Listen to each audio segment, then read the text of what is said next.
Dati akala ko ako na ang may pinakamaralang alaala noong panahon ng aking kabataan. Dahil sa edad na 10 taon lamang ay naghahanap buhay ako para makatulong sa aking magulang. Pero hindi pala ako. Meron pa pala lumaki sa karangyaan pero naabuso ng tagapag-alaga niya.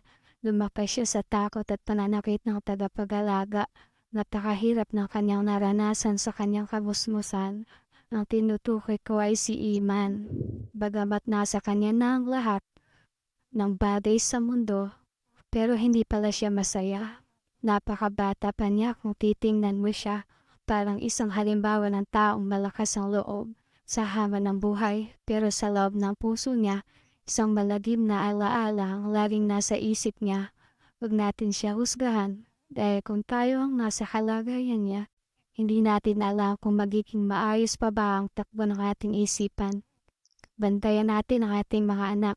Maglagay tayo ng mga CCTV kung iba ang nag-aalaga sa mga bata. Dahil sa panahon ngayon, may mga magulang na kailangang mapalayo sa anak para maghanap buhay. Walang pagpipilian kundi paalaga sa iba. Naswerte yung may mga lolo at lola pa nagagabay sa mga anak para makapagtrabaho ang kanilang magulang. Lagi natin kamustahin ang ating mga anak.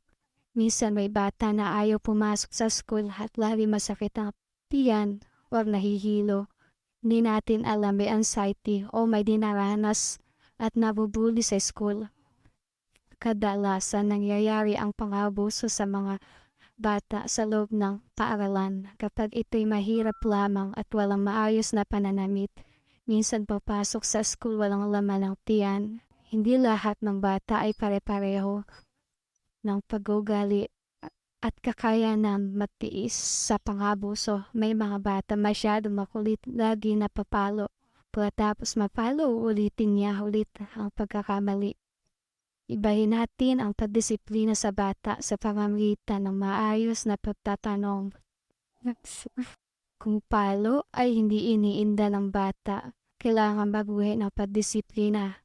Kausapin ng maayos upang mawala ang takot ng bata at makapagsabi kung ano ang nararamdaman nila upang wag sila maglihim sa atin. Kung may takot sila sa kanilang puso, agad itong magagamot. Mga magulang, wag natin hayaan humantong na magkasakit ang ating mga anak sa pag-iisip bago pa tayo kikilos. Para saan ang ating paghihirap kung ang pagod natin ay mauuwi lahat sa wala dahil ang ating anak ay hindi natin nagagabayan ng tama. Nasa huli ang pagsisisi. Habang may pagkakataon pa tayo, bigyan natin ng atensyon ang mga bata na wala pa sa tamang edad. Huwag natin hayaan mawala sila sa atin dahil hindi natin sila nabigyan ng atensyon o tamang gabay. Hindi deserve ng kabataan ang maabuso, pagkat ang kabataan ang pag-asa ng bayan. Pag-asa na papalit sa atin pag tayo ay wala na.